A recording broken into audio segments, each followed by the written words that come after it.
Well, I did promise after all. Well, I didn't promise. It's just that Dom agrees to come on once per split. The question is just when does he come on? And also, I do actually, like a true method actor, you know, where supposedly one of the reasons why method actors are able to like summon the emotion is you're supposed to like actually connect to a memory of a real time you had that emotion essentially, so that like essentially, you know, you feel sad, so you think about something sad that happened. In a way, if you don't know, guys, the reason why it's so uncertain if Dom's coming, it's because sometimes I don't know if he's actually coming on the next episode or not. So when I go, will he be on the next one? I actually don't know. So I'm able to put that authentic acting prowess, you know, you can never even tell. This isn't vaudeville. I'm a professional. So Dom is here now, though. But the bad news is, Dom, is where we have to start, is it's one thing, right? I guess I feel a bit better now. It's not just me. You didn't just try to get away from LEC to get away from me. You're just trying to leave the entire region now. Yes. Here's what I want to ask you, right? Is that based on what's happened thus far, this split, unless something happened, like, I don't know, next year the GMs did the greatest job of all time and they made like 4 teams that were so stacked with all the best LEC players that you just had to watch. Like, based on the way the whole year's gone, you're just done with LEC, right? You are sort of like tapped out. It's gone too much. I think that it's not even about necessarily just the quality of the league. Oh, right. It's also about the fact that I just didn't get co-streaming. And like let me tell you, like, I went through 3 different organizations to use their co-streamer slot. And by the final 2 organizations, like, these are the organizations in LEC. If I'm not getting, so they're just going out their way to not give you it, right? I see. Right. Yeah, if I'm not getting their slot, I just know I'm never going to get co-streaming for the region.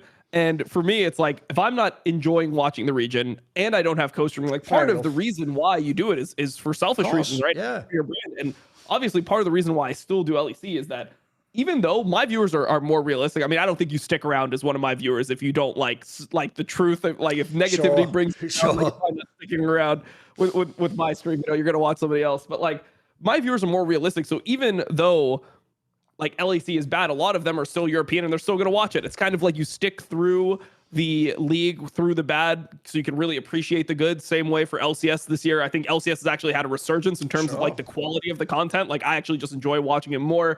It just feels like there's more effort. Like, there's some type of buzz around it that's missing. And with LEC, the budget cuts are felt. You notice when you're watching LEC that there have been budget cuts and stuff like that.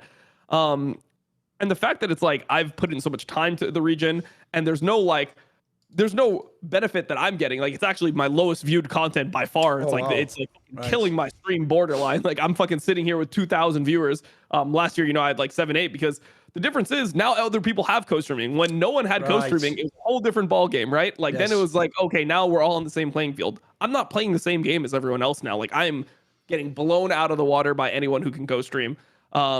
Which, you know, maybe would have happened anyway, but I feel like it's one of those things where if you're not there at the beginning, if you're not able to compete from the beginning, then people kind of settle and it's hard to come back. I mean, I had the same thing when I got banned from LCS, where I was live viewing, everyone else was co-streaming, and it hurt my career. So when you combine both things, it's like, why am I still doing it? It's a big time investment. Like, I don't gain anything like monetarily from doing it. And it's not like growing my brand. So it's like, on top of like on all fronts, it's been bad for me. So yeah, I think it's just a good time to call it quits. I mean, normally I'm the type of person that it's very hard for me to quit almost anything. Like, when I've been doing LEC, LCS, LPL, I'm kind of like there until like the bitter end. But I think that at this point, it makes sense to drop it. Also, I have CB LOL co-streaming rights, which is like at the same exact time as LEC, so it's impossible to do CB LOL and LEC. And then next year, there's going to be an America's South, America's North. So I think that for me, like, also a career-wise thing, I think that being like the biggest English-speaking expert on both of the regions, like the Americas region in general, could be an avenue for me. And I think that's just important as a content creator to have like some level of like growth in mind, some delusion where you're like, maybe I could like become the best by doing something like that, as opposed to like sitting there live viewing. It's like, who's going to watch my live view over other people that have co-streaming rights? Realistically, no one. Dude, this is where Riot, unironically, are just terrible. They're just terrible at what they do. Because I know what you mean, Dom. One of the beauties of when you get to be a content creator, but you can to some degree choose what topic you cover, is obviously, like you said, the first reason you do it is because it's your job and you want to earn a living and you want to make money and you want to have like status, etc. But the beauty of being able to choose is you can then also pick something that you actually want to watch as well. Like, you can pick like, oh, like, I'm into this. Like, I often say to people, whenever I do those long articles on Substack or a video or something, sometimes I also do it because It's sort of an excuse to go back and do the research and look up like some detail I wasn't quite sure of and I couldn't quite remember that which game was it he did that pick of Ari on or whatever, you know. It's like an excuse to go back and do it because it's fun and I'm going to get reward in terms of finances, right? This is where Riot sucks, Dom, because you remember that notorious tweet that Mark Merrill had the audacity to do to you where he was sort of like, you know, like, you're welcome to that free game you've made a living off. I would take that same premise, Dom, and spin it back to Mark Merrill and go, Mark Merrill, you guys are so stupid. A guy came along to a free game that you gave him for free with no money, and he was willing to dedicate all these hours for free to make like an extra type of commentary for your league that people who weren't satisfied with the other streams could go and watch. And even though he was doing it again, checks notes, for free, you turned him down and said he can't do it anymore. Like, you guys just don't want to win. Like, this is why when Riot then act like, oh, we don't have money for this, and we'll let you...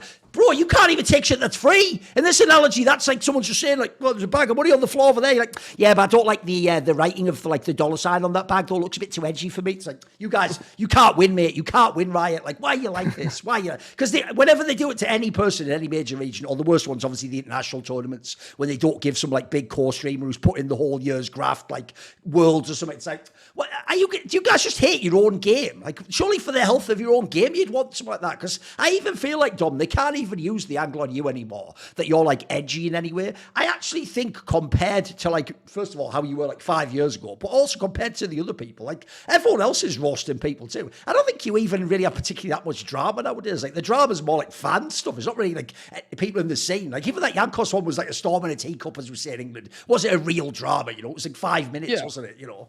Yeah, I mean, it was like one where I mean, I said it afterwards on my stream, but somehow Reddit finds a way to make everyone feel bad because after that, like Jankos is like, shit, bro, did I fucking just ruin my life? Like Jankos is messaging me and he's like, yo, my bad, bro. Like I didn't know it was gonna be like that. I thought it was just like a fucking joke. Like I thought like we were like gonna like I don't actually think you're a fucking fraud. Obviously, like I'm somebody like he's been on our fucking show. Like we did the Crackdown with him. I did another show, like an episode of The Jungle with him with Monty years back. I did a Riot show. He was in the SAC last year during Worlds. He joined like our co-stream during Worlds last year. It's like somebody who I've had a good relationship with. And a lot of people don't know this because, I mean, they refuse to do any type of research. But if you were on Reddit in 2018, one of the most popular threads was when Jankos admitted in a Polish interview that when I was a pro in season 1 and I didn't know who he was, he ran into me in a solo queue game. And at this time, I was like, an absolute top tier pro. Like, you know, I was going to Worlds and all that stuff. And I messaged him and I was like, I think that you're a really good player. I think you should try hard. Like, I think you can be a pro player. And he mentioned, like, I didn't even know this happened, by the way. Like, I don't even remember. I like the way you're doing, like, the prequel meme of, like, fucking when Palpatine with Duncan's like, we will pay much attention to your career, Skywalker. We're like, all right, Dom, yeah, whatever. Like, and this apparently had such a big impact on Jankos that 7 years later, he mentioned it in a Polish interview, and there was like a Reddit thread. Yeah. And this was like at the peak of like the I will dominate hate on Reddit. Yeah. So like it was very confusing for people because they're like, well, fuck, I mean, he's a piece of shit, but at least he did a good thing. You know, like they tried to like. Yeah, so it's like the idea that he like disrespects me or he thinks that I'm actually a fraud. Like it's like, dude, this is like somebody who I've had like when he was literally nothing, I believed in him. Like it's not like I just believed in him when he was the Western GOAT. It's like I played with him in season 1, and I was like, you've got talent, bro. Like I can tell, like, I don't play against that many players that I think have, you know, what you have. So this is how I've known this guy for the longest time. So it's just so funny that you know, they try to make it into something they're not. I saw such ridiculous comments. It's like Vedius, Dracos, Dom, and Gillies are just lying on stream. Seems like a pretty fucking big deal, my guy. It's like, we want to play that fucking game. Like, oh shit, like we've got a lot of liars in the community then. Like, no, I know what you mean. Like, two things that do kill me is, one, people really have to learn like this. Like, you being wrong isn't the same as lying. Lying is you actively try to deceive the person to think something that you know is not true. Like, just being wrong. Like, people tell me I lie all the time. You lied about Reckless. Look, the angle shouldn't even be I lied to you, idiot. If you're going to say something, if you think I'm completely wrong about what you think is the reality of Reckless's game, the angle shouldn't be that I'm lying. You should just say I don't know anything about the game, or I don't have an eye for the game, or I don't understand what he's doing. That would be a cleverer angle, because it's obviously like more authentic for both of us, isn't it? Like, the idea I'm actually sitting down like, I'm just going to lie for 10 years. It's implausible, isn't it? Like, I obviously clearly do think that. And then the other thing I would throw to is this, is The other thing, I know you must get so annoyed when this happens as well, Dom, is the worst ones is where, like you say, they don't know your history with the other person. So it's where the Zoomer does that like Gen Alpha fucking speech where they'll go like, little bro, he doesn't know you, mate. And sometimes they've done that, Dom, to players that have been like actual friends of mine for like 10 years, you know, like, and it'll be like, really, do I not know who he is, lil bro? Like, you know, it's like, give me a break. That's the one that does sort of trigger me a bit. I can't lie. I mean, something about so obnoxious. Crackdown for free. Like he came on the Crackdown for free. Like he literally will opt in a busy schedule when he was on the 2020 G2 at the peak of his career, getting 20,000 viewers on his stream. He's willing to take 2-3 hours and come on the Crackdown with us just to talk to us for a couple hours and like make a show and get his ideas out and everything and run them past other people. So that's who Jankos is, like, to me, still to this day. You know, it's somebody who I'll collab with again in the future at some point. And now it's like people have made it into something in their head where it's like, damn, Dom versus Jankos, do they hate each other? It's like, no, he was just pointing out that I got something wrong, which like, and he was doing it in a Jankos way. Like, and if you don't know how Jankos is, Jankos is not a guy who's like a super malicious guy. Like he's a guy who like says like those types of jokes, like got exposed, like you're a fraud. Like he just like he thinks that other people understand that he's clearly joking because he's like smiling as he says it, and like the way that he conveys things is like in a you know, like a laughing matter. So there's a percentage of dumb people on the internet just don't get sarcasm. You know what I mean? They just don't get it at all. Like you can't help them. They'll always just read it at face value. No, the other thing, by the way, about that particular incident as well is, surely if we actually look at the totality, the fact no one's feelings were really hurt. Essentially, Jankos just got mildly annoyed, keyword mildly, and decided to explain something that actually isn't that awesome that we all got to know, like some fucking really intricate like aspect of how like Sejuani actually works with the kit. Like, dude, that's actually really interesting info to know. I'm glad he told us. Like, I've got the same vibe from your comment. Like, it's actually cool to know that now, isn't it? Yeah, definitely. I mean, it opens, like, I think that is something that's generally more relevant in like top Sejuani matchups, because like in jungle, most of the time you're just going to like throw your ult from range because you're just from range. Or if you're on top of somebody, you're not going to risk missing it, where it's like, there is a time where what he did is going to be really useful. You're basically meaning like if he's going like 1v1, you're trying to say like, does he actually have the ability to get the kill, right? Yeah. I mean, essentially what it is like, if a target has tenacity, then you will always either do the ult from range immediately, or you're going to just like stay close to them because you don't want the ability to miss the ult. But in a situation like that, if you are like 200 units away where you're not technically in auto attack range, then it's better to E them, step back, throw the ult, and then auto them, so that you don't end up like missing anything. So it's like a very like niche situation where it'll be like actually useful and when it'll be more damage in that situation. Like technically, look, if we want to be technical, I think still in that situation it's probably better to auto. If you're in auto range, like you just get an extra auto, but it wouldn't have mattered. It wouldn't have killed them, right? Like it would have been like 18 damage off or whatever, and the same situation would have played out. So like it's completely irrelevant in that situation. But yeah, I mean that was something that was good to know. I think for top Sejuani, I think it matters. And like obviously the fact that like 4 people got it wrong. I mean, Gilius like had played Sejuani for most of these people are junglers as well, pro junglers. That's why Reddit being so like fucking harsh is like, give them a break, guys. Like, first of all, you all didn't know that, and then these guys were pros themselves to work like all fucking ADCs or something. Here's the thing. It's like this year I did an Udyr grind 2 challenger, and like I did that like top lane arc. I think you saw it when I was like playing like the Dantes tournament. I competed in a tournament as a top laner, and I caught on to the fact that Udyr was really strong early. And I had a lot of games on it because I had played jungle previously. And when Udyr became meta in pro play all over the world this year, none of them had ever played Udyr before. Like the idea of top lane Udyr had never been a thing. It had never been strong in the top lane role because it was reworked at the end of 2022 and it hadn't even been played jungle by most people. People just didn't think it would be a pro viable champion, or at least not in the spots, right? So when Udyr became meta, I literally watched every single Udyr make the same mistake for literally months. Is this the one you tweeted about? The one where like it's when you do the R or something, you have to make it like pulse on them after? Is this the one you were referring to on a tweet or something, right? Yes. So this was something that ended up happening. I mean, I guess you can say it now.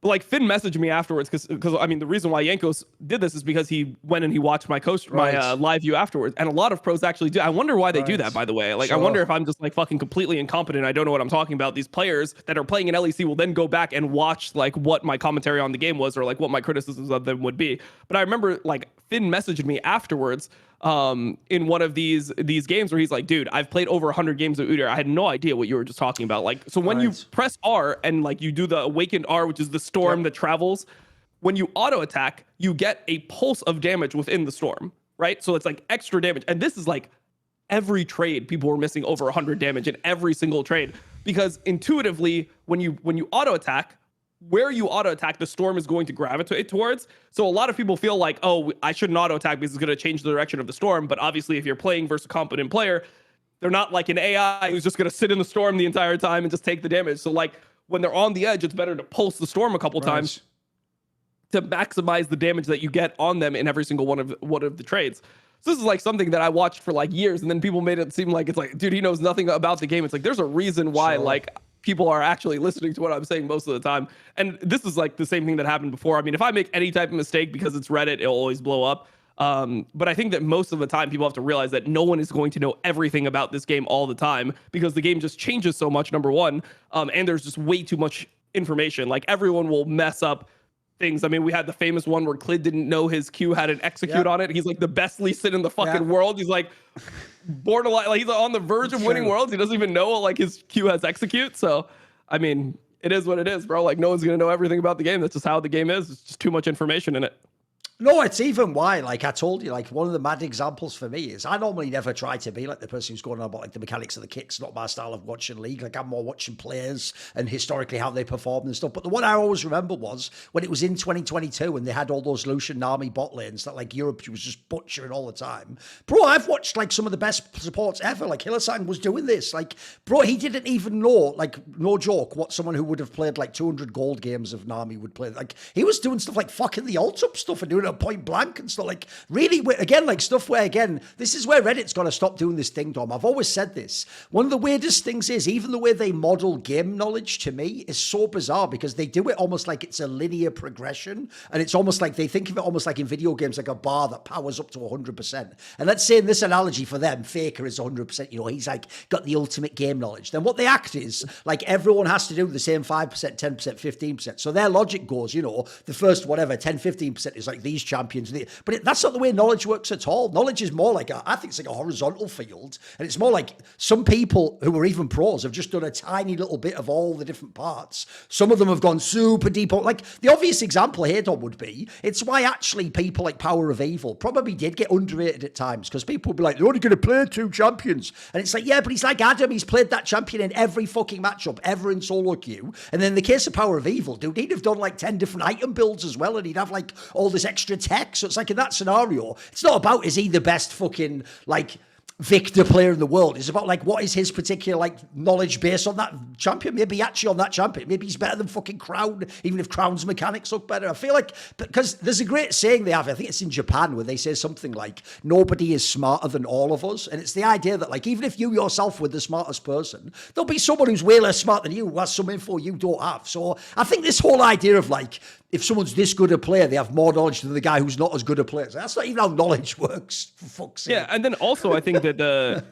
what people don't understand is there's a difference between absent knowledge and then incorrect knowledge. It's not like I had, like, people can a lot of times, for example, with the Udyr thing, if I were to take all these pro players and I would take them backstage and I would give them a quiz on like what auto attacking during your R does, they think they know what it does, and it's just wrong. Right. The same way I thought I knew what the Sejuani like ult E interaction was with the passive procs, and I was just wrong. So it's like you're not going to be questioning knowledge that you think you know, which is what people don't understand. Like there's no reason. Like I'm not going to just spend time being like oh, I think I know all this stuff about like Udyr, and then I just go on like the wiki and then I just find out something new. Like I'm not going to be seeking out the gaps in knowledge that I don't think I have. Like normally when I'm going through my coach streams, a lot of what I'm doing is I'm pulling up games of Legends. I'm pulling up like the League fandom, and I'm trying to like figure out specifics of like, okay, this item was just changed. How good is it in relation? Like, what is the AD value of this compared to the AD value of that? What item build would make this like the most sense with like how the different kits interact? Like, I'm going to be seeking out the knowledge that I know I don't have, rather than like trying to correct knowledge that I think I think I already have as perfect knowledge. You know, so a lot of times that's why these gaps will exist, because somebody like Clid, for example, just thinks he knows how Lee Sin Q works. He's like, I'm like the best Lee Sin. Like I'm fucking winning every game on Lee Sin. I'm good on it in solo queue. I'm good on it in competitive. My mechanics are really sick. Like, he's not going to go like, oh, maybe I should read my queue in detail right now. Like, who's going to do that? Like, you've played a million games of Pyke. You're not reading your Pyke abilities thinking that you don't understand some part of the kit that, like, that that you might misunderstand. So like that's the thing that I think people miss in this whole situation is they don't understand that it's not that I just had like an absence of knowledge where I like never bothered to look up how Sejuani worked. It's like I thought I knew how it worked, like definitely. Like if you were to make me risk my life, I'm like, how does the Sejuani E work? Like, does your R proc your E? I would be like, nope. And then they would just shoot me in the fucking head because I would be wrong. You know, like that's how it would go down if like I risked my life on that. It would just be the end of me. So that's the difference, bro. Also, as usual, it wasn't even that one person was 100% right and 100% wrong because, Dom, if you go back and watch the clip again, you are still correct. He still also could have auto-attacked while doing the same things he did. It's just that it wouldn't have gotten the kill. So in a way, you were still wrong. But like you were also right that he could have also attacked as well. He could have weaved one in there. I think he even could have got two in maybe. I could have maybe got another one, but it's like, that's not even the point. Like, I didn't even want to make it into one of those things because it makes you just look so bad. But like, he also was like, oh, and then I get the storm as well. It's like the storm doesn't proc on one person. Like he said like, oh, I'll get the glacial storm. The glacial storm procs on other people. Like you get the increased damage from the bola, but you don't actually get the glacial storm on one person. But I just didn't even decide to go there. This is where you're a better man than me because I'd have tried to go the Uno reverse card. Like, well, actually, I'm sorry, Jankos. You know, I know you haven't had time to look this up, but actually, the stuff. Yeah, he could have done that too. Like, yeah, for sure. But this is what I say. It's like this is why taking the L online is so why everyone fucking hates doing it because like a bunch of people just like insult you for like I don't know. Well, it's like you say, the logic should go because it's what they would. Here's what's funny, Tom. If you ever went to a thread where I'm in there, and I know Torrensy don't ever apologize unless I'm literally completely wrong, right? If you ever saw a thread about me, they would all just say, like, why can't he just give it? Why can't he just take the L, bro? Just humble yourself, take the L. But as you say, if you take the L, they're pretending like, oh, everything will be okay if you take the L. No, the second you take the L, it becomes a massive target for every other idiot in the world to come in on you. And now even the people, by the way, who maybe never even knew this mechanic, well, they'll just be you'd shut the fuck up if you don't know what every ability does. Like, you're right, Tom, they don't even understand incentives because if you actually do what they claim you want, they just hit you even harder. Like, the beatings just continue. No, it's worthless. But I read every comment in that thread, and then people just go and they like lie about your career. They're like, and that's why he was always the worst. I do love those ones. It's when they're just like factually wrong even at all. If you existed pre-season 5 and you don't consider me one of like the better junglers in LCS at minimum, then you're just fucking delusional. It's like what, like I was playing in top teams consistently, like always like top rankings, like other fucking players that were competing at the time would say that I'm like the best or the second best. As soon as All Pro came out, I was second, like I was winning like MVPs of the week and shit. Like, come on. Who the fuck is gonna try to argue that I was a bottom tier LCS jungler? Was I just like the luckiest player of all time? And I wasn't even playing on good teams. Anyone who didn't win the championship just gets that. Because by the way, they did the exact same thing when they started hitting on Crumbs to say that he was like always trashing his career. And I was like, what the fuck are you talking about? Like, he used to be like one of the smarter players at one point in time. Like, a lot of people thought Crumbs was a good player. What are you talking about? Definitely, he was a good player. Yeah. But they just did the same thing at the end because they just decided he was a bozo. Like, they just fucking said he was trash the whole time because it's apparently what you do now. Right, let's talk. It depends. Go on, let's get into some LEC, though. Let's do it. Yeah, let's do it. Since this is the best damn league show, I feel like we should go just straight to the classic. We can do any of the series, but obviously we can talk about that as we do this anyway. So here's the problem, Dom. We actually had, in this last week, the classic matchup where, you know they normally bill it, Dom, as it's the immovable object versus the irresistible force. Well, in this particular scenario, it was the other way around. What it had was, you had this. You had a Fnatic, which is supposed to finally be, like, told, you're just not good enough. You're not actually a true top team. You got away with it all this time, but finally, the real teams, BDS and SK here, so you're just done, Fnatic. We know you're frauds, so don't worry. You had that on one hand, Dom, but then you ready? This is the problem. What would make that not obvious, though, is on the other side of the scale, you had, are you ready? An SK that's looked really good in the BO1s, and surely this time they're going to... Oh, God, when those two collide, I know I'm in for some absolute shit show. And by the way, no human could ever predict that matchup. Like, that matchup could be anything, Dom. It could be clean 2-0 SK. It could be clean 2-0 Fnatic. It could be the messiest 2-1 SK ever. It could be the messiest 2-1 Fnatic. It could be anything. So... what did you think of this matchup? Because as expected, right when I did like all bets like SK 2-0, SK wins. So of course for that, clean 0-2-0. Noah doesn't die once. Like, oh, we're in the Twilight Zone. Come and hit me with it. What do you think of this matchup? So I did Fnatic 2-0 at 4.4 odds. Ooh, I literally hit that bet. I bet you were loving it on game 2 then. You were loving it, mate. Okay. Yeah, I was loving it because the logic I used, like sometimes I feel like you have to get a little stupid with it. And it's like, what would be the most Fnatic thing ever? It would be having this disgusting series versus GiantX and then also performing like pretty well against SK. Obviously, there's more to it than that. Like I was thinking about Fnatic in the terms of like I think that SK is actually frauds. Like I don't think they're legitimately a good team. There's a lot of problems that I see with how they play.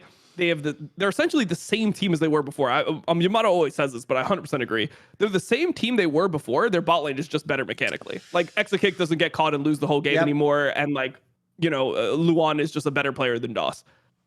That's all they are. They still have the same exact issues. They still don't have solid macro. I think that Isma is a big liability on this team. His AP junglers are not great. I mean, now he's playing Nidalee. I'm not huge on his Nidalee. I mean, what I want to see is like Zyro Brand, these types of picks. But it feels like at his core, Isma is just a Sejuani player. Like he just wants to be engaged. He wants to be relatively tanky, and he wants to play a champion that has a decent amount of forgiveness, which these AP junglers don't. So for me, this matchup, I was sided towards Fnatic because I felt like Fnatic is they're like a vibe team, to be honest. And the only teams that I'm scared of when it comes to Fnatic are teams that have good macro, and the only team that has good macro right now in the LEC is G2. I think G2 is the only team that Fnatic can't beat. I think everyone else they could just beat based off players just having a good game, and them just having picks that they're confident in. Like everyone has these picks that they're good at that enables everyone else. I think Humanoid's still really sus, but Noah had a good series. His Kai'Sa was good. Jun on Engage, you have tanks for Oscarinin, and then Razork on some type of carry. I think this recipe works really well for Fnatic, and that will be good enough versus every team in the league besides for G2. That's what I think. The angle I want to pick you up on is the Isma one, the jungler for SK, because my problem is this, Dom, right? Look, he is still a rookie, so I'll always mention that every time we talk about this player, because essentially what I'm going to critique about him is what makes him not the type of player that if you were not a rookie would be a top jungler. Like, I can actually forgive a little bit of the weakness because it's his first year still, he's working with different players, etc. But the same issues have been present all three splits, and I agree with you. Like, this is a player I always describe as fragile, because like there's like a sort of a path when they're playing that can work and it can look really good, but it feels like if something goes wrong at the key moment, this guy just crumbles, mate. And the one thing I want to bring up is, since in Europe especially, because we've had all these ERLs that everyone's been trying to like brain drain all the talent from, we've tried so many rookie junglers in LEC the last 4 to 5 years, Dom, that I actually think the more I watch that role, I actually think jungle is the most inappropriate role to put rookies in, depending on like what you expect from them. Because bro, when I think of like how jungle works, like I was thinking about this recently when I did some interviews with NA players, LCS players, because dude, when I've been talking to all the players who've played with that guy Rivera, who was obviously on like Dignitas and NRG, etc., Golden Guardians or whatever it was, when I was talking to people who played with him, dude, the way they talk about that guy reminds me of how all those players used to talk about Xmithy, where it's like, it's not like he's actually watching a VOD and then he's written it all down like Peyton Manning and getting all the X's and O's, right, we're going to do that. They somehow these guys, it's like a mixture of like, they just have like crazy mental, so when they're behind in a game or something goes wrong, they just don't sort of like panic or give up. They just sort of figure out like, right, there'll be a play I can make to get back in at some point. And then the other thing is their teammates say that it's like they just go off intuition. It's just their feel for the game. They can just somehow feel when like they can invade a quadrant and there's no one there, or when they should go and like cover a top or something. They're not even necessarily getting like a crazy comm that they're going off. So these two, when I think of these players, and these are the players that like the other players revere, and if you watch their game, they tend to be really good floor raisers. Like the problem is the rookie jungler like this, he has the opposite of that. Like if anything, that's why people had that whole angle of like he needs Niski. Like people think he needs his hand held a little bit. So I want to know what you think of this, because the problem I have is SK has done this a bunch of times. They've looked like they were ready to go from like dark horse to like a true contender, but I do think he is one of the factors that holds you back, because the difference is in the BO1s he tends to look pretty decent to good, and then every time in the series you're going to get a series where this happens. You'll have one series at least where he'll sort of just look a bit out of sorts, or he'll look exposed, and obviously look, in this case he was going against probably the best jungler, Razork, but it's not going to get any better if you go to Worlds. So what do you think on this angle, John? What do you think of like having a fragile jungler? Seems like a massive gamble to me. Yeah, I think fragile jungler is an issue, but I think that it's also just like structure within the team that people can play through. It feels like SK was just kind of like hands checking people. I think that Isma, his strength is finding really early plays. I think his first like clear, he kind of understands when he's strong, where he can invade, like what type of plays he can make. He has good idea about ganks, but they don't have like, when you watch SK, they don't have this team structure where if the game doesn't have these openings in it, which normally in playoffs people are playing safer, there's not as many natural openings in the game as there are in best of ones. When the game is more stable like that, how are they going to get a lead? Like, what are they going to do? Do they have a set play? Can they roam bottom? Like, are they playing to get a relevant ahead? Like, how do they do it? It just feels like none of this actually occurs within the team. They kind of just are all vibing out, doing whatever they think they should in the game. And then maybe if Rahel gets strong enough, he can carry the game. That's kind of how it feels. And that's never a recipe for success in the playoffs. I feel like there's a lot of teams that have had this trajectory in LEC, and you just see the same issues happen over and over. Like, reminds me of kind of the Misfits teams that we had in like 2022, where they don't, because they don't have a path towards getting strong, a lot of times it just doesn't happen in these games. And then the team that has, you know, more experienced players just ends up beating them.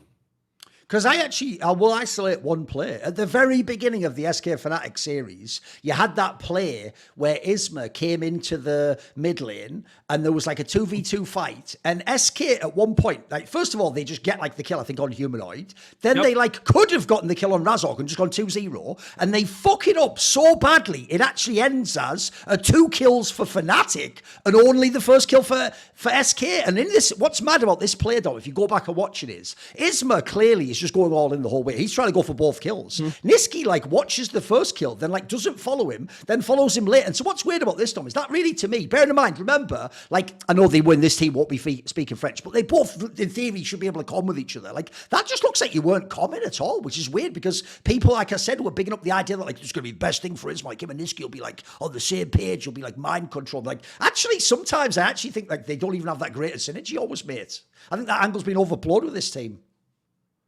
I think in that situation, it's just Humanoid dies, right? Like, Humanoid griefs. He did. He was way too far up. It was ridiculous, wasn't it? He was 100% dead. He had nowhere to get out. Zero to get out, yeah. It was really bad. And then what Isma doesn't realize is that Niski just doesn't have mana. So, like, Niski doesn't want to follow it. Like, maybe, I think halfway through it, like, towards the end of it, he got his biscuit proc. So Isma was going to die regardless. And then maybe if Niski played it better, he could pop his biscuit. Then he could get 2 for 1. But I feel like this is just the discipline, is they've already won the situation so hard, and there's like so much risk associated with the play, that I feel like Isma should just be like able to take the small win, right, and snowball that into something else. But it feels like every play needs to be such a big win for SK for them to feel confident that they are like actually ahead. Like, when they have small advantages, it doesn't feel like they leverage them into some like massive advantage and just carry the game. It feels like each situation is like a big win or a big loss, or it's negative for them. Because, yeah, I have to say this is why I'm always so tentative about SK. It's like I'm always just worried that some of those players just fucking won't hold up. Right? What about...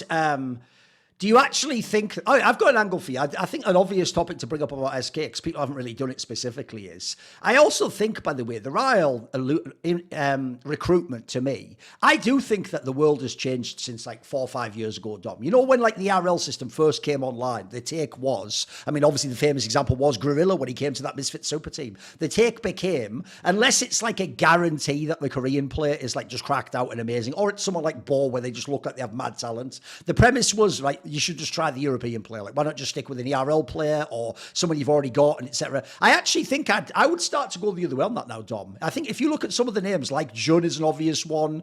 He can obviously play LEC level, by the way. He could probably be in LEC for years at this point in time. I actually think low-key, he's even the person who sort of low-key fixed Fnatic to some degree. Obviously, Rahel looks mega himself. Like, some of these players are good. Ice, by the way, Ice actually...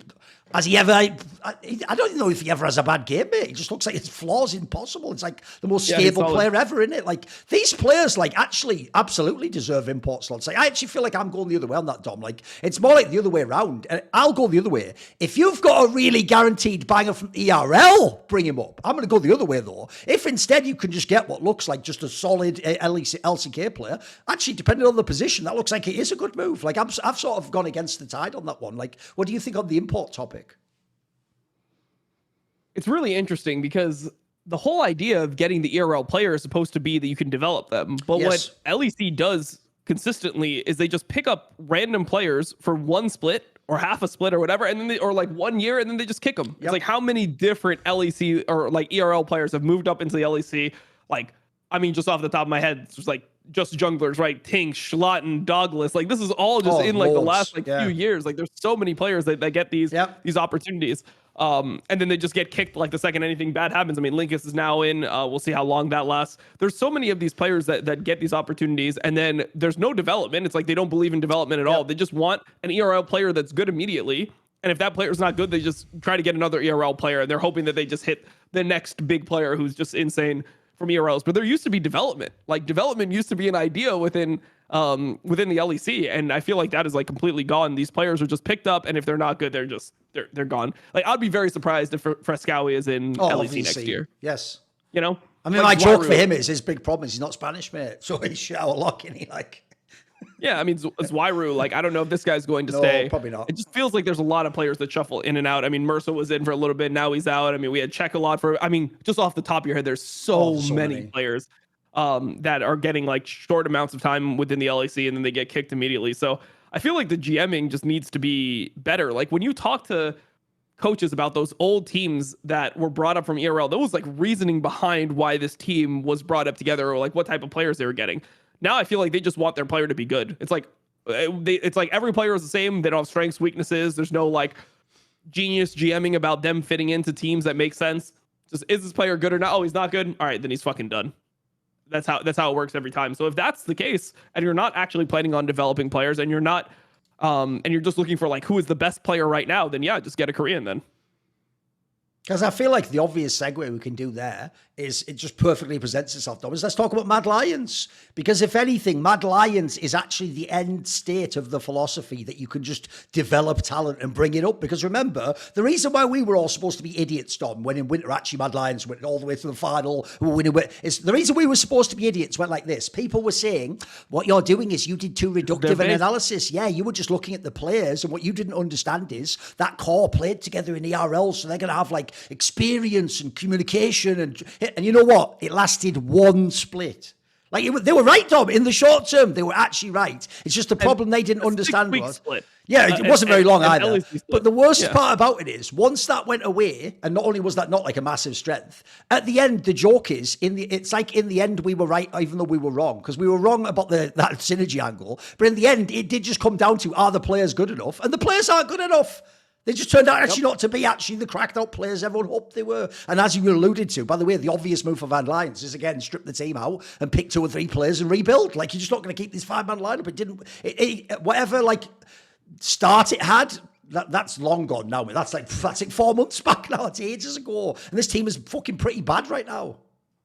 Yeah, I mean, I think the funny thing is that people would rather have you be wrong 3 times than right 2 times and wrong 1 time. Like, because people like me and you, right? When they came out and they were good originally, everyone changed. Everyone who said that Mad Lions was 10th, I saw all the tweets from the other streamers like, wow, this team is actually really good, and they're rookies, they're gonna get better. And like, for people like me and you, it's like, okay, number 1, Adam got fucking benched in that 3rd place match, or that match to go to finals. Fnatic shouldn't have lost them in the first place.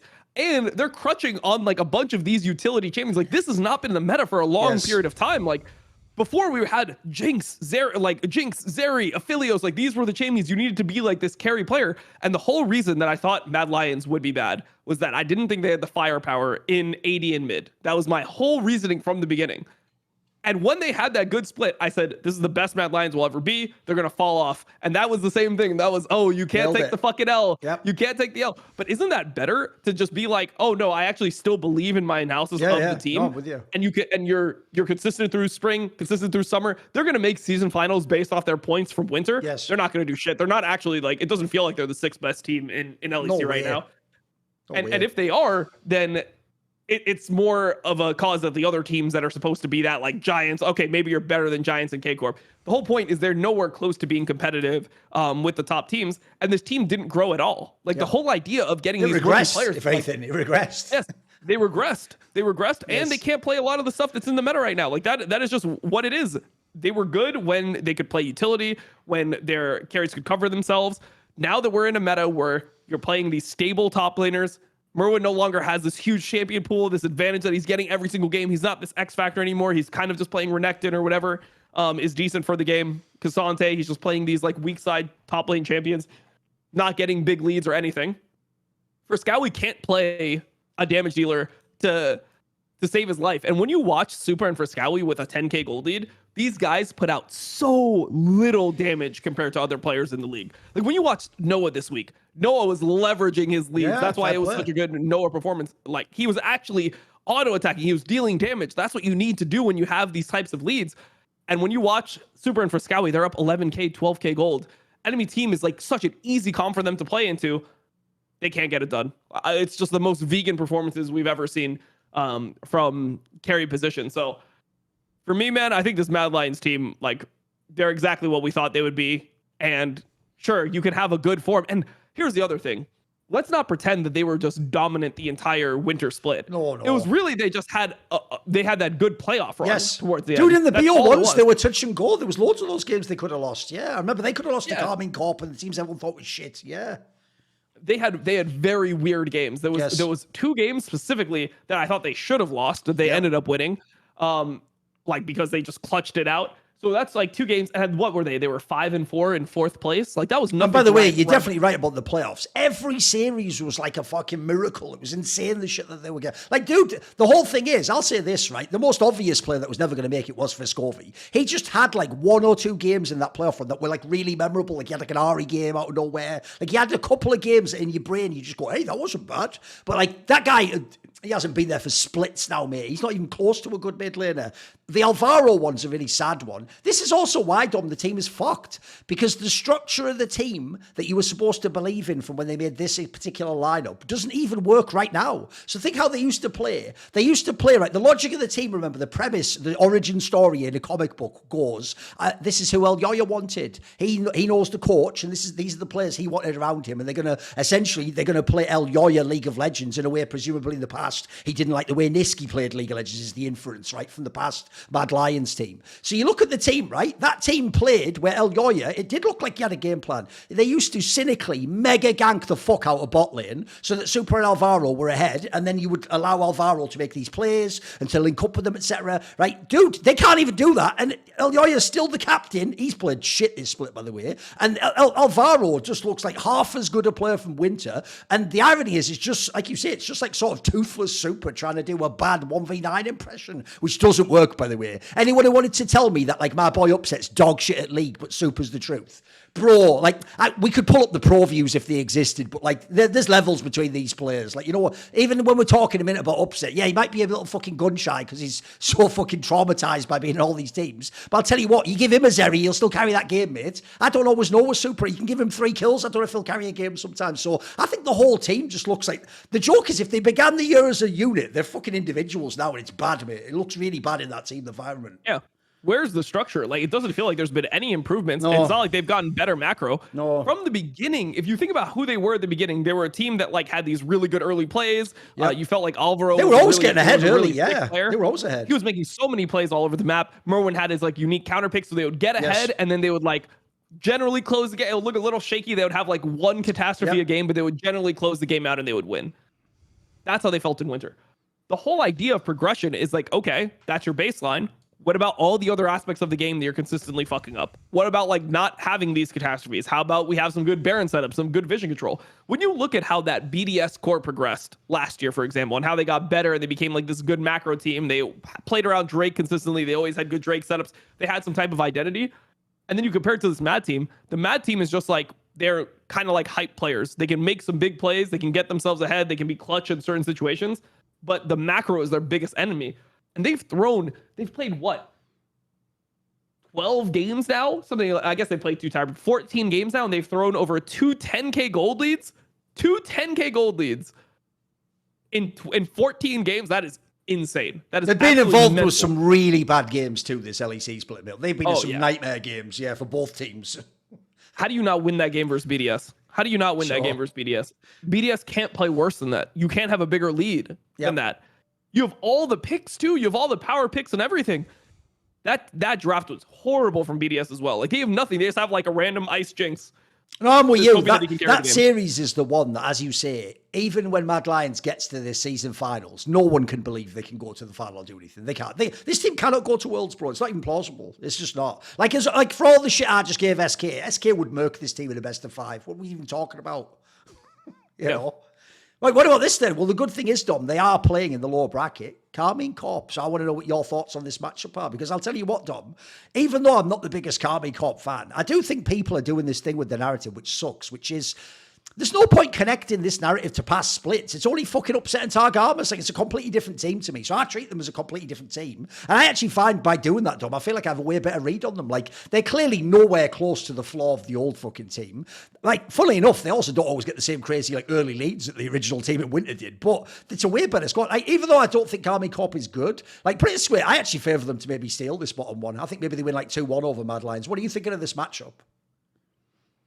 It's really hard for me to judge Karmine Corp, right? Because they played against G2 and they looked pretty good if you consider they're playing against G2. Yeah. But I think the other thing that I need to consider in LEC is that because G2 is considered the best team by far, it feels like teams can play as free as possible versus G2 right. because they don't have to worry about. Right. Yeah, it takes so much pressure off. True. So I don't know if them playing versus Mad, they're necessarily going to have an advantage or if they'll play the same way because it felt like they were playing pretty loose versus G2. They're matching them a lot. I do like I do like a few of their players. I mean, I think Vladi is like they're mid and AD really fun. Good rookie year. Yeah, they're good players. Yeah, he seems like a good player. I don't trust Kana. Like, Kana seems who would? Just very... If you watch LCK, who would? Yeah. I mean, the thing is, Kana and LCK, at least he would develop these, like, big lane leads, but it doesn't even feel like he's consistently developing lane leads anymore either. So I don't really trust Kana. I think closer Vladi, that's like they clutched up. They look like two good players. I think that Vladi has added a lot to this team specifically. When you listen to his comms, I watch all the Karmine Corp comms. The thing that he's added to them is he's the guy that can hold the reins for the team. When the team like gets a kill or they win a fight, and they're like, "Can we end? Can we get Baron?" Like when they instantly turn into that mode of like, "How do we get the biggest advantage possible?" When they start doing that, Vladi is the guy that's like, "No, we can't end. No, we can't. Wow. We can't get that much. That's wild we for a rookie, dude. Yeah, we can take it tier 2 or like." Yeah, exactly. I mean, I see him do things where it's like they're pushing bot, they get a kill, and everyone's like, "Can we end? Can we go bot?" And he makes the right call where he's like, "No, like you guys continue. You push this turret. I'm going mid, and I'm gonna push that lane and get this turret." And he'll make calls during the fight like, "Hey, we have to catch top wave." Like he'll remind people, "Yo, like our top wave state is still bad. We just want to fight.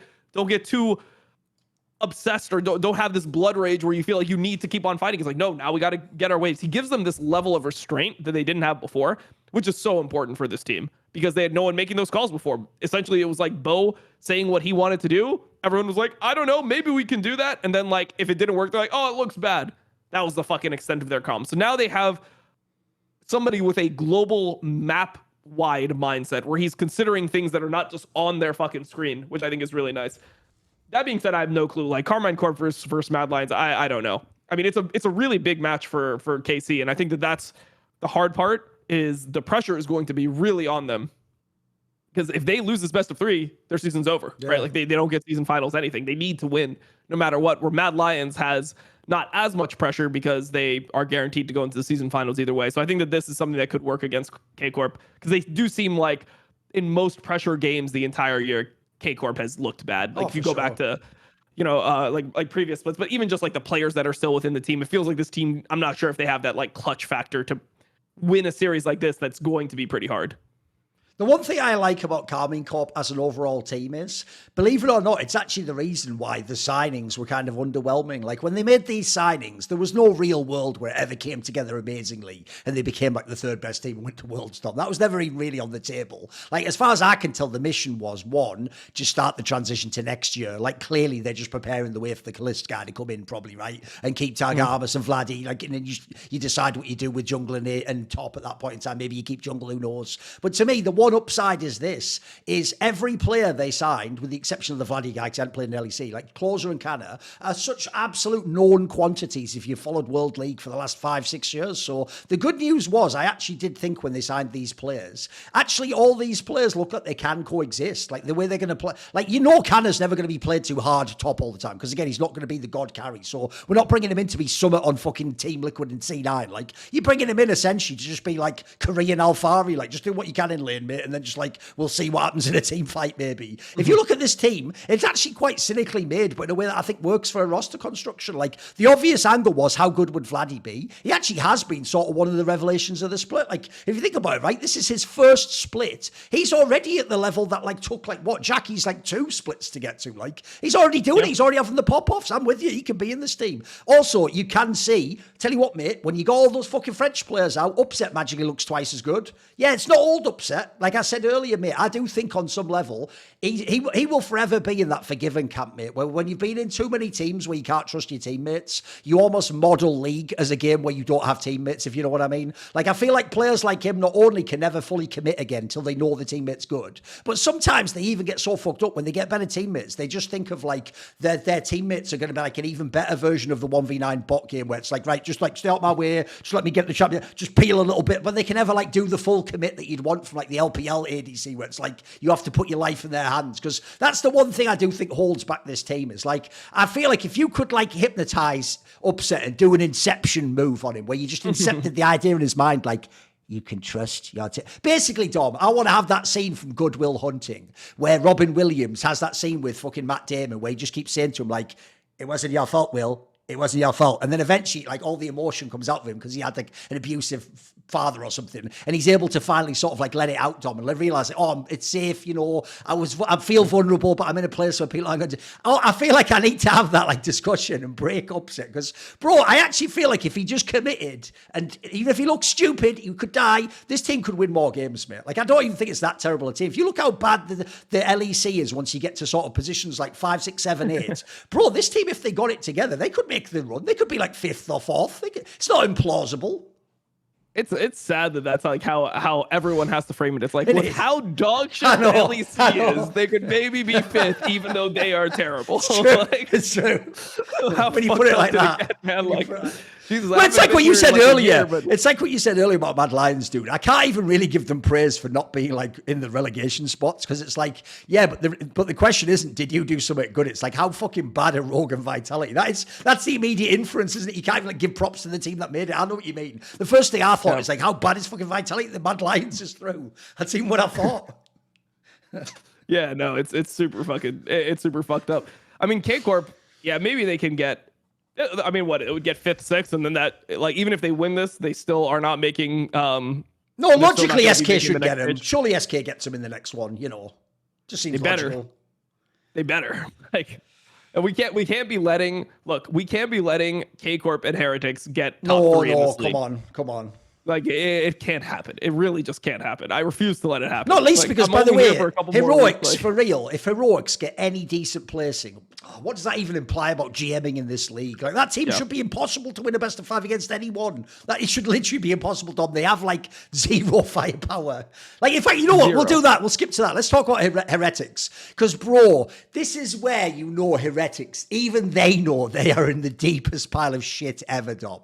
Because the series they just played against SK, think about this, Dom. I'm playing SK Gaming, a team that at the moment is playing like their ADC is supposed to be the MVP of the league. Their whole fucking shit is like, check out this sick, right? Look at the picks that you're doing onto Flackhead. You are playing, by the way, as if Flackhead is the MVP of the league. And do you know the saddest thing, Dom? This team is so fucking whack for firepower. I think they might be right. I actually think on this team, maybe you even should just give the carry pick to Flackhead. Like, he actually might be the only guy that can get it over the line. Like, it's such a toothless team, Heretics, isn't it? It's so stupid. There's nothing. Did you see Jankos' tweet after last series? Yes. How mental is that? So for people that don't know, after the game happened, after they lost 2-0, Jankos tweets out, he says, "It's a bad excuse, but meta really doesn't fit our team, so we don't deserve any top spots. We'll try next week however we can." Well, you're having the same thought I did, Dom, which is, bro, what meta in the universe would fit your team? That's the first thing I thought. It's like, bro, there isn't a meta that God created that could come along. It's going to make this a top team. Come on. Of course. I mean, that was the first thing. My first thought was exactly that. I'm like, there's no meta that fits your team. You guys are just a bad team. Like, it is what it is. I've been on bad teams before. I know what it looks like. Okay. You can look at the player expression. Look at how disgusted Wonder and Jankos look when they're playing the game. Like, whenever they lose, they're always like, okay, all right, well, that wasn't good. Like, they have this expression on their face all the time. If you look at them, they know it's so disgusting. What meta would fit a team like this? They just are a bad team. They're just a bad team. They don't have many redeemable qualities. Frescowy Tristana, or not Frescowy, Zweiru Tristana, he had one of the most disgusting plays earlier this split where he just like tried to tower dive. I mean, he just doesn't look even competent. I mean, were they one of the teams that lost to Rogue? Like, this team just has I think it's no way to play the game. So when I watch them play, it's really sad. And the other part that came to mind was like, that is like one of the most defeatist tweets I've seen. Like, we don't deserve to be good. It's like, meta doesn't fit us. We don't deserve to be good. Next week we'll try, and whatever happens, happens. Like, dude, the year might just be over for Jankos and Wonder next week. Like, that is crazy to me. Oh, by the way, I totally know what you mean as well. Like, even though, in theory, as a pro, you're supposed to, acclimatise to your current surroundings and take it game by game and all that jazz everyone wants to say about mindset. When Wonder and Jankos specifically lose, because there used to be the guys, Dom, where, like, a bad split was like, you make the semis and have a close series and lose. Like, that was like a bad split for them. That you actually get the feeling when they lose, the look on their face is like the look on your face when you're, like, leaving a nightclub or a bar late at night, and you've like, let's say you've like picked up a girl, Dom, who maybe isn't as good looking as you would pretend you're, and then you see like a friend or someone it's like that sort of, hey, do you just feel embarrassed? Like, oh shit, what am I doing? Oh, this isn't who I am. Listen, this is a mistake. Like, they have that look on, like, what the fuck am I doing with my career? Yeah, what am I doing right now? And the worst thing is as well, Dom, if you look at it, the reason why this one kills me inside, because I always use that analogy you do, of like, this reminds me of that classic Immortals team, where it wasn't that they were all bad. Like, they had fucking Soaz and Smithy guys. Those are some of the best players ever. But the problem was, because they weren't able to facilitate anyone, because there was no one to facilitate, it made them look bad. Because if you look at this team, bro, you have Trimby and Jankos at the same time. On paper, that should be the shit right there. That should be like at least like, like top 4 fucking jungle support duo if you do it right. Like,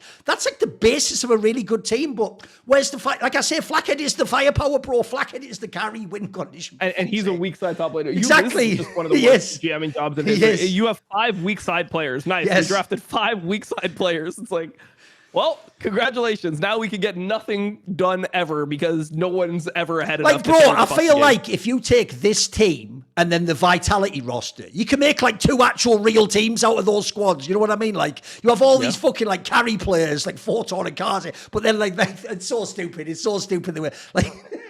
Yeah. No. It's really bad. Like, the Venio Jankos matchup worked. I mean, this is why we always flame LEC GMing. You look at all these teams and it's like, this is the worst you could have fucking done with these players. You can't make worse lineups with this level of talent. Like, you literally couldn't fuck it up any more than they fucked it up. But the other thing is this.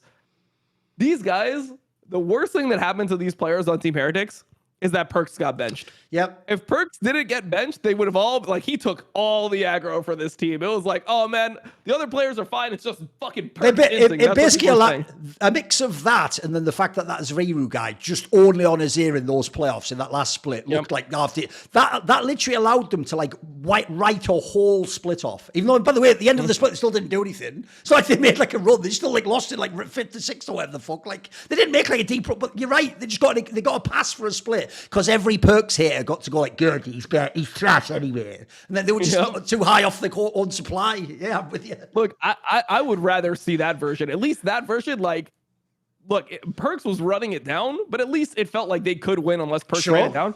These games are just fucking sad. Yes. Like, these games, it's really fucking sad. It's like watching like Biden give his like presidential addresses at this point where it's like, please, man, like, please just, like, I don't want to hear it anymore. Like, the most recent one, he just called the thing a fucking, he couldn't call it a ballot box. He just said battle box like 3 times in a row. It's like, please, you're embarrassing our country every single time. You have, like, by the way, can't watch it even though everyone else likes all the other clips, the one I've replayed so many times when I'm, let's just say when I'm on the Devil's Lettuce, Tom, is the one where he's talking to that NATO guy and he just goes, so I was fucking your wife. It's like, what? Have you never seen that one? That one's really mental, mate. You have to look up. There's one recently. Here's because the thing, it's because I'm almost certain it's more like he got 2 words mixed up in his brain. He didn't mean to say fucking, and he's like starting to say F, and then he said something else. But for real, the guy's just stood there at like a press conference, and he just says something like, because I think what he means is something, I just met your wife or something. He was going to say something like that, like politicians do. But essentially, he just comes out and says like, so I was fucking your wife, and then like the guy even sort of just like almost like a quick double take, like, like. And then you do that thing where you're like, did I just hear that? Am I the one who, is it me who's losing my mind? No, it's true. It reminds me of that. No, that's this team. I agree with you, Don. That's this team trying to get out of mid-game and close a game out. It's like, at this point, the stairs could be your enemy. You know what I mean? Like, I can't trust you to do anything. And when that's the deal. You nailed it there, Dom. They are the Biden of fucking LT. Guy who's the video editor, the title of this video, I want you to put Team Heretics are the Biden Biden of the LEC. There you go. I hate it so much, man. It's good. It's a good analogy, though. I know. And not just because Jankos is old. We're not making that joke. That just happens to be right there. That happens to be right there. Yeah. Right. What about the pivot? Hey, go on. Look, if the whole team was going to crash and burn and this is how it was going to be, just let Perks fucking let them have a final hurrah together. You know, let them all just run it down together. Especially because the fucking law kills me on that one, Dom. Because I'll tell you guys, those rumors you heard, based on what I've heard, these are the correct details. One, it is literally just that he had an argument with that fucking specific person that we all alluded to. That's why he's not in the team. Keep smiling. The players wanted him in. They say they were dominating the scrims, and his head coach still wanted him in the team. And so literally, I'm with you, Dom. Now that we know that was fool's gold last split, I'd have rather just seen the experiment. Even if it crashed and burned, can I just see the end of this experiment? Because I'm with you. The hype made it sound like maybe they could have turned it around that split, but now we never get to know, do we? Now we just always have to wonder what if, and instead we just get this milk toast team that no one gives a fuck about anymore, I'm afraid.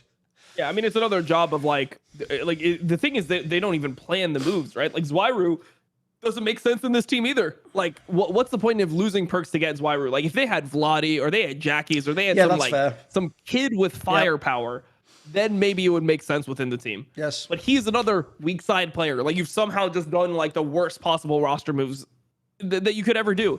It's really tough to watch, man. I don't know. Oh, no, my analogy for Zweiru is, it's not even that I think he's bad. I just think he's one of those like Paul Belter type mids where their best case scenario is just be a stable mid. You know what I mean? Yeah. I mean, the reason why I give that one to Teddy was once, to be fair, Paul Belter could have like globes in playoffs and stuff, but people know, I mean, the reason he made that stupid meme of like top 10 LCS mid is because the whole thing about him was he was never a player you should never kick out the league. He was always just a minimum average. You could have times he was good. Like, the problem is this guy isn't going to be a superstar. I'm with you. Like, if you're looking at the next crop of players, people like Vladdy, who's only played one split, massively outshine a guy like that. Even in terms of, like, you can tell their agency in the game's way better than his. Like, he also looks to me, quite frankly, like it was just his ear that made him look good, mate. He hasn't really survived making it, like you say, onto the modern champion pool. Hasn't looked as good.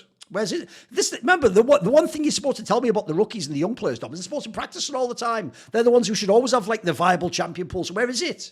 Where, like, right now, if you give anyone, even people I'm not even a fan of, mate, like Humanoid, if you give him Tristana, he'll fuck up some games, but he'll have one mad carry game too. Like, when am I going to get that from Zweiru? You know what I mean? When can I get that, like, pop-off performance I have to be scared of? You're not, but it's because you're getting different players. Like, that's not how players like Zweiru, these are not rookies. Like, that's the thing that I hate so much about as well. Like, players like Frascawi and Zweiru, they're like, oh, they're rookies. And then you look at their fucking things like, wait, this guy has been a competitive professional player dedicated for 7-8 years, bro. Yeah. Like, these guys are 25, 26. Like, that was the age I retired at, was like 26 or was it? I think I was 25 and I was going on 26.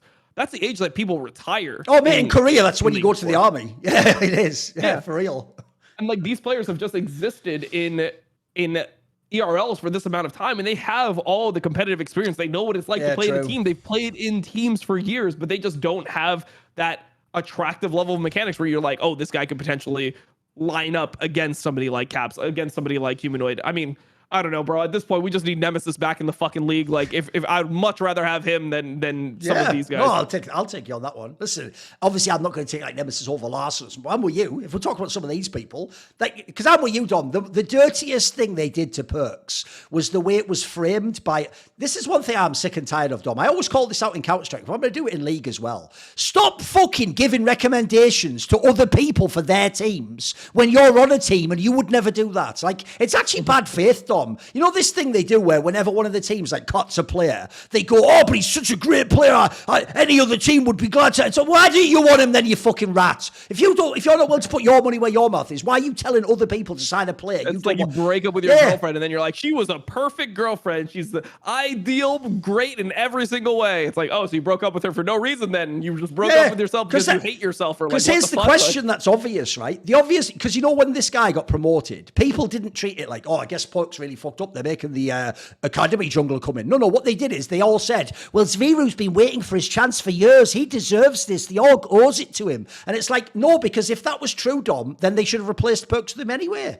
If all of those factors made sense, if he was actually better than Perks, he should have been in that spot anyway. But the point is, the reality is what I said. He got his spot because Perks fucked up seemingly outside of the game, and they replaced him. And there was no one else to replace him last minute with right at the fucking boot camp. Like, you didn't really believe in this player. And by the way, no one else in the league did either. Like, you think if all these other teams come, think about it, especially, Dom, when you actually have Perks in the first split. You think if some other team comes and goes, hey, can we buy this player out that's in your ERL team? You're going to say yes. Like, in that scenario, you just making money. It's a good thing for your org. So the reality is, you thought this guy is what he was. He was a backup to your player, and because your player was fucking Perks, the captain of the team, he was never going to ever be in the LEC team. This is the only way he was going to be in this LEC team this year, is Perks had some sort of issue where the org had to literally remove him. There's no other way this guy was ever. So I'm with you. I just think I agree. It's sort of in bad faith because they are trying to make it sound like this guy is Vladdy, and like he's just like he's such a raw talent, and let's give him a chance. But I know what you mean. Like, what would really change with this guy playing 3 more years in LEC? Like, why would he suddenly become a master? He's played all those years. By the way, remember, ERL teams in the modern day are coached, bro. It's not like you just in solo queue. Like, he's had all the people giving him feedback for years at this point in time. Like, if he was going to be mega, I'm pretty sure he'd be good by now, surely. What are we waiting for? He's the type of player, I feel like he should be the guy that's like in like a Giants Academy behind a player like Jackie. So if Jackie is super young, he doesn't have the ability to perform on stage, and he's just like a massive because we've seen players like that. For example, we have a player, Fisher, who's in Nongshim now. He's in EDG last. He was criminal, yes. He's a criminal, right? So if you have like a stable veteran player, who maybe he's not LEC veteran, but he's a veteran player, you have a guy that can replace him that if the rest of the team is good, like he'll allow them all to function. Like that's the type of spot I would like to see him in. Like maybe he would have been fine for that K-Corp spot or something like that.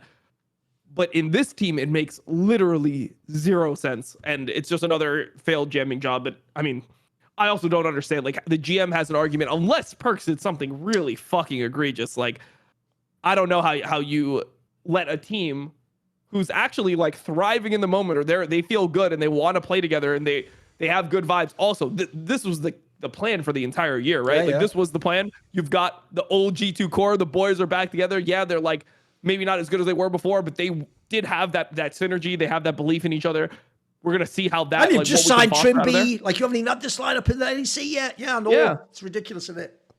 The whole idea is that you keep Perks. So unless Perks is doing something, like, absolutely inexcusable, which I feel like at some point we would have heard if it was actually that bad. If he just, went on, like, some racist tirade or something, like, you would hear about, unless he does something really criminal. I just hate the idea of benching for behavior outside of the game like this if it's directed against somebody who's not part of the team, like a staff member or something like that. No, by the way, this actually is also, for me, a bit like when BDS did in winter, just give up the fucking chance to go to the finals by benching Adam. It's like, look, it looks cool in a way that you have the power to do that. Like, in a way, well, the one thing I'll give props to Aranea and or Striker when it was in BDS is there aren't actually that many coaches and GMs can do that. It's true. A lot of league players, like, they can get away with it and their org will just play them because, well, we have to, right? It's the big name, right? So in a way, part of you wants, like, sports to say, well done, that is, like, the way it should work. There should be a professional hierarchy and you have to respect your boss and that. But the problem in this scenario is just like the BDS one, where you look back now and you actually think, bro, that was like a chance to have like another finals. Like, we probably should have just done it and then disciplined him after the split. I think the same thing about this one, Dom. You probably should, unless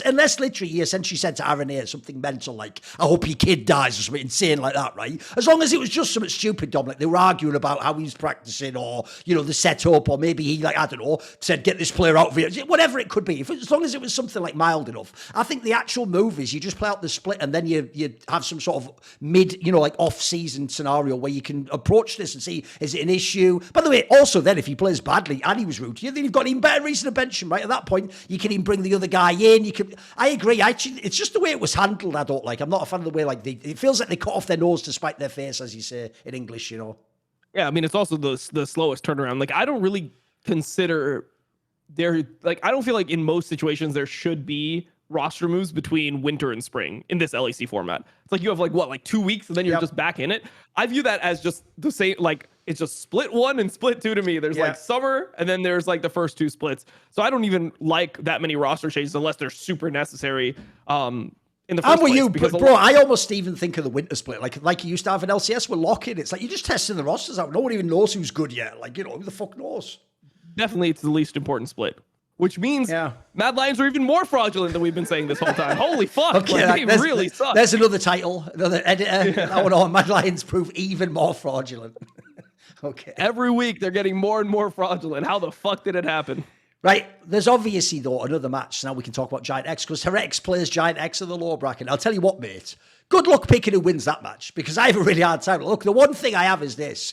I will say I do enjoy watching Jackies play. Like, I actually think he is a player he can have some carry games. He has sometimes he's good. With that said, look, they do pretty much, the whole team gets that, and they clearly know he's like the one fucking win condition. What do you think of this matchup? Who are you favouring? I have no fucking clue. Like, this is a matchup that I could see going all the way. I guess I think GiantX is a slightly better team than Heretics, but I have no real opinion as to why. I think it's like Jackie's is good, but then again, I can see Wonder maybe running over the Antonio in lane. I think it's very rare that you find matchups where like Wonder and Jankos are actually like significantly they should better be the better top side, yeah. Yeah, so it's like maybe that's good. I think it's really going to come down to which team like drafts better for themselves. We have this Amumu that seemed to work from GiantX. I think you probably have a similar opinion, but I'm just done watching Patrick in the LEC. It's just like, whack, isn't it? Like, he never really, like, we've had this discussion many times. He never really was the player people presented him as. They always presented him as he's like this close to being the absolute best in the region. For me, he never quite got to that heights. But the other thing is, the last few seasons, it's almost the flaw of his game that's really shocked me, dude. I always used to respect that he'd always be like on the outskirts, you know, like 5th best ADC. I feel like these last few splits, remember, he's had different supports as well. The arse has dropped out of his game, as we say in England, mate. Like, he's just a very, like, just a meh player at this point in time. By the way, even on the old picks, he used to be a monster on. Like, where's the fire gone from this player? Sad. Yeah, I don't know. I think it's really sad when your worst 3 players, in my estimation, like, I don't think the Antonio actually should be a top player in the LEC. Of course. But he has been useful outside of lane. Like, his laning is kind of He knows what his job is, mate. That guy, the whole team knows what his job is. It looks like a very cynically drafted player to me. but he does make plays. He has, like, executed and made plays and been clutch when his team needed him to make plays. So that's better than what I expected out of him.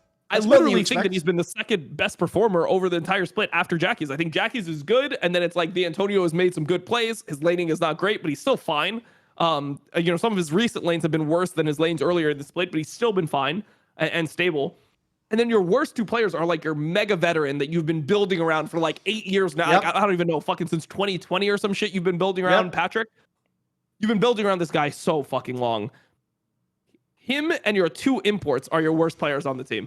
That to me just is inexcusable. And Juhan, I don't know. I mean, this guy is supposed to be kind of like a mechanical freak. He might as well just be Peach 2.0. Like, if you told me which to Dom is the ultimate diss, by the way. Well, no, I mean, it's just because he just offered to you. That's right. If you didn't tell me that Juhan was playing and you gave that guy a Peach name tag the entire time and covered his camera, I would think it was the same fucking player. Like, I would not have any, like, if I saw like a Mumu coming out in this series, I'm like, okay, Peach, like, he knows his role as a tank player within the team. I wouldn't think it's a different player at all. They play the same exact way. Like, I don't know, man. To me, it's just, they're such an uninspiring team to watch. I mean, every now and then I'll get hyped for them, be like, okay, they're kind of doing something, and then they just fall back. They definitely have a higher ceiling, I would say, than Heretics right now, but their floor is also much lower. So I have no idea how to analyze this match going in. I think that in general, it will be one of the series of all time. It will be a very disgusting one, I think. No, these lower bracket matches could be some of the worst LEC series, best of X series ever played. They look bad. If I were to guess, I would think that these are actually the 7th and 8th best team in LEC. I think that both these teams are probably worse than Mad and K-Corp right now. That's what I think. No, it's plausible. I actually think in some ways, Carmine Cop got a rough draw in that sense. Yeah. What about, oh, mate, you obviously didn't mention him by name, but I'll tell you what, Ignar. You can go back to LCS, mate. You can just fuck right off out of this region. No, we're good. He's just living off his name. Because think about it, right? The beauty of Ignar's career is back with Misfits in that SK series in 2017, NRG last year. Like, there's times when he's been good, obviously, especially when Engage is just all the fucking game's about. But, like, mate, this guy does that thing where he just coasts off his fucking rep. Like, I feel like he's just fucking phoned it in and just collected checks this year. It's fucking whack. 100%, but then also you have to consider that this is the Ignar meta. This is the meta. Yeah, it should be the shit now. Exactly.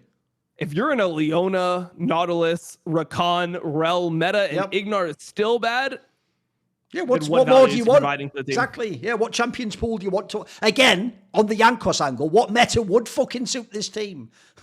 Bro, right now you could actually play literally what on paper, Dom, should be the ultimate kill lane for these guys, like Draven plus like, I don't know, Ricard or something insane. You know, you could pick Alistair, you could pick whatever kill lane you want. They wouldn't be able to play it out in this team. This team would not win with it if you gave them that fucking draft, mate. Yeah, I mean, like Leona is the champion right now, and like Leona has no prio within the LEC. It's so weird because you watch other leagues. Yep. Watch Gen G, and it's like first pick. Like we want Leona on our team no matter what. Yep. Maybe if like Nidalee or some other like Corki, maybe if some other S tier pick is up, they get a 2-3. But Leona is giga prio in other leagues, and then in LEC, no one gives a fuck about Leona. And I think it's I talked about it with your motto, and pretty much what we came up with is because G2 is so dominant and they haven't been drafting the way that those other teams are drafting in the East, people just don't think that it's good and they just emulate G2. But this is a time where you should be able, with the players on paper, with a player like Juhan, which is supposed to be a carry jungler, you should be able to be locking like Ezreal Leona, pick for Jackies where he can go crazy, something like Yone or something, weak side top laner, and then a carry AP jungler, Brand or something jungle. You should be able to get these types of comps. Like you can get them almost every game in LEC if you want. And they just don't play it. Like what we've decided on is a Mumu. That is where we are right now with GiantX.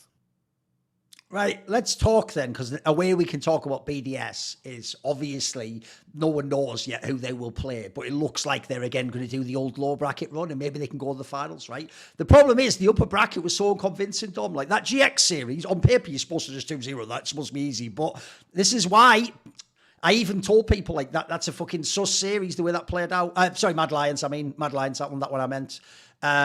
That should have been an easy 2-0 all day long, and yet I agree with you. They could have lost that, bro. That was right there on fucking paper. And then the G2 series, look, part of their problem is they're like the new inheritors of Rogue. They're fucking permanently psychologically blocked against G2, mate. They can't do anything. They even look like they know they're going to lose the game when they play it. So far, I feel like I haven't watched the real BDS. Like the BDS I see normally, that's one of the best floors in Europe. They're normally like really consistent. Where do you think this team's at? What do you think of them at the moment? I think the meta is really bad for them right now. They've always been a team that played around Sheo more, or they played around like Sheo's engaged champion pool. He would be like the engager on the team. Then Nuck would have his job. His job would be to play a control mage, to be controlling areas of space. So when they got to a dragon fight, everyone knew what they were supposed to do. Right now, it feels like their identity is completely fucked up. Like they are not playing those control mages, so they're stuck having to play these 80 mid laners, and Nuck has never been good at 80 mid laners. Like he's never been the guy who's going to squeeze. If you think about who Nuclear Ant was last split or last year, he was the guy that like he would play Syndra, Orianna, Azir, and then if those weren't in, he would go to like Cassio. Yep, that would be his pick. That was his off meta pick, yeah. Like he would pick another mage that maybe wasn't super good for the meta, but it's like playable there. Yes. Now you look at his like what he's having to pick, and you're picking champions like Tristana and Corki where you need to squeeze to some degree. You need to be like leveraging your position, be confident that when the enemy team engages on you, you can flash it, you can move back, whatever. You can play out the situation, and then you like re-engage afterwards. You have to be able to play that style. And it doesn't feel like that's comfortable at all for Nuke. And at the same time, when Sheo's not engaging, it doesn't feel like the team has the same idea of like when to snap off objectives, which was their whole thing. So you combine that with the fact that Adam is playing probably the worst individual games of his last 2 years, and your team is suddenly just like middle of the pack. I was really looking for BDS to be good this week. My whole idea coming in was we saw Fnatic at EWC, right? Looked pretty bad, and it was like, okay, BDS had a pretty good regular split. Maybe it's their time to get into that second position, because the second position in LEC is pretty wide open. G2 is the best team, but Fnatic is not anything special. I mean, you could, if any team develops like solid macro and has good enough players on their team, they can take that second slot. Then we watched the series, and BDS played two of the worst series they've played all year. Adam looks completely out of form, and just like their drafts aren't even good. That Blitzcrank pick versus Mad Lions, that was just a terrible pick. I mean, you're playing Blitzcrank versus a bunch of things that can buffer your hook. Like you're not playing into anything you want to be playing. If you look at the draft priority in general, they're in a weirdly weird spot in BDS. Normally, I think this team drafts fairly well for themselves. Think about this G2 series, Dom. How the fuck is Caps getting Tristana? Like in this world, you're more scared of Caitlyn going over than Caps on Tristana. Like, dude, Caps on Tristana is going to be game over for BDS. Like, I wonder what. Like, how does that fall on the fucking priority? This like you can just give it up to the best player. What? Yeah, I have no idea, man. Like, it's just, I think the reasoning is like they don't really get much out of Tristana themselves, so they're just like, okay, we can play into it. And I feel like Nuck's strength is getting through like kind of not great lanes. Like he's not gonna power feed just because the other guy's on a good pick. It's not like humanoid in that regard, right? So maybe that's the idea there, but I don't know. Once again, you look at the draft and it just feels like they're picking to not get shit on as opposed to really pick to their strengths and win. It looks like they're drafting not to lose super also, hard, bro, on the topic of Adam, we're going against the best team in the region that we're supposed to believe on paper. We've trained all these splits to finally beat. And your champion pool is going to be Dr. Mundo and Malphite. What year? Did you actually put up 2014 and 2024? What are those picks? Why is that the top lane picks? Why are we doing that for Adam? I thought the whole point was to play through Adam's fucking shit. Why are we doing these picks? I'm fine with a Mundo pick if it makes sense. Mundo's probably the strongest it's been in a while, but it's a very niche counter pick. You have to pick it at a time where you're playing into something that makes sense to play into. He picked it into fucking Aatrox. Like, how does that help at all for the team comp? It just doesn't do anything in that game. So I think that's the biggest issue with that pick. What happened to the Adam picks? Like, where are they? Look, I know. No, but nothing's banned. Nothing's banned. Like, Sonic G2's banned out your shit. You could pick anything you wanted. Yeah. I mean, if teams are playing this Cassante pick over and over into you, and Cassante is the weakest it's ever been in lane, isn't that your angle to go Darius, Garen, like these types of picks? Like, this has to be your angle for it. That's the only way. You were doing it in much worse situations before. Yes. This has to be your angle to now do it again.